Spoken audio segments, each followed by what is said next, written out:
Wakil Gubernur Aceh Insinyur Haji Nova Iriansah menjadi inspektur upacara se-Garnizum di lapangan Belang Padang, Banda Aceh, Senin 19 Februari 2018. Wagub Nova Iriansah dalam amanatnya menyebutkan upacara antar instansi se-Garnizum Banda Aceh itu bukan sekedar mengingatkan kerjasama yang harmonis antar lembaga. Lebih dari itu harus ada sebuah cerminan pelayanan terbaik pada masyarakat dalam mewujudkan pembangunan Aceh. Kerjasama antar lembaga sangat dibutuhkan untuk mewujudkan situasi yang kondusif, kata Wagub Nova.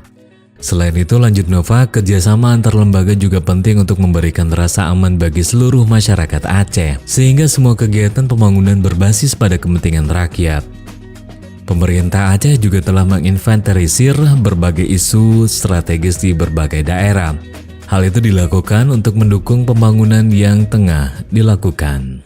Terkadang kita juga dihadapkan kepada masalah, kadang juga kita berhadapan dengan kerikil-kerikil yang berpotensi mengganggu sistem yang kita rancang bersama.